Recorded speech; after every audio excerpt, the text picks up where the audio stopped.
Welcome back. A Palm Springs family says when a drug counseling business moved into their neighborhood, it brought with them crime and terror. KMIR's Angela Monroe has more on the story in this special report tonight. In May, I reported on the growing number of substance abuse treatment centers here in the Valley and how some of those businesses may just be looking to empty your wallet. Since that story, many viewers wrote us with other concerns about local rehabs. But it's not just rehabs that we heard about. We also heard from a local family who says their neighborhood became a nightmare when a drug counseling business set up shop right below their condo.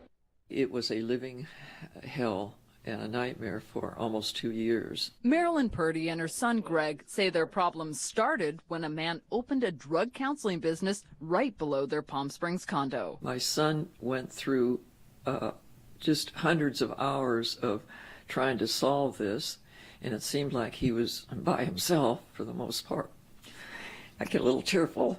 It's still painful for Marilyn to talk about what they went through. What happened for the next, I guess, 18 months or so is just a book of horrors and what you couldn't possibly imagine happening in a little quiet neighborhood like this. They say they were harassed and intimidated. My windows were smashed out of my vehicle. And witnessing crime. I heard a woman being beaten downstairs. And the police came out, and what they explained was that a gun had been stolen, and there was a fight that ensued, and that was the real trigger that something wasn't right. They say people were coming and going from the unit below them at all hours. Cars would park at the end of the street, and people would jump out, run down the street, go into the unit, leave 30 seconds later, and run down and speed off in another car. And we'd all as neighbors be watching this and saying, I don't think this is counseling. And their efforts to do something went nowhere. Our management company was unresponsive. The parents that owned the condo were in complete denial of what their son was doing, and we didn't know what to do. The Purdys became so concerned about their safety, they left their home. A real estate broker says, I can't sell. I can't live there. The police tell me it's unsafe to live there. These people will try to kill you if they think you're trying to shut down their operation. And we left for 3 months. Purdy says he's sharing his story because he fears others in the Valley may be in the same situation. If I knew then what I know now, would this have been solved a lot faster? Yes. Greg took action on his own, attending the Citizens Police Academy for months. Police department is so critical.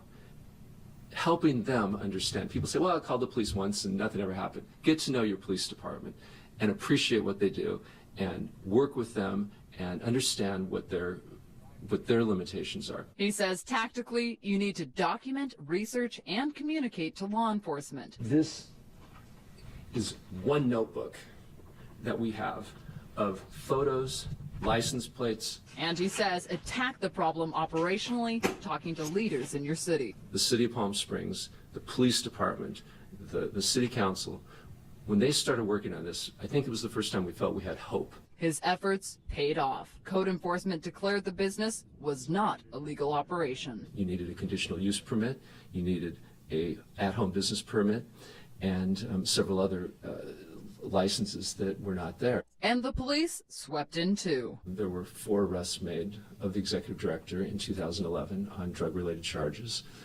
and we finally got peace to our neighborhood. And Purdy formed a neighborhood organization, which is still meeting. I'm very proud of my son, of what he's done, and I get emotional about it because I saw what we both had to go through. My own mom worked in the recovery industry years ago, and the program that became the Betty Ford Center, she was an intern. So I mean, treatment has been part of our DNA. But what happens when it goes awry? Sober living houses don't have to be licensed here in California. However, any inpatient or outpatient treatment center facilities must be, and the counselors must be certified. So how do you know which is which? I've posted links online to check on counselor certification. Just go to our website, KMIR.com. I'm Angela Monroe, KMIR News.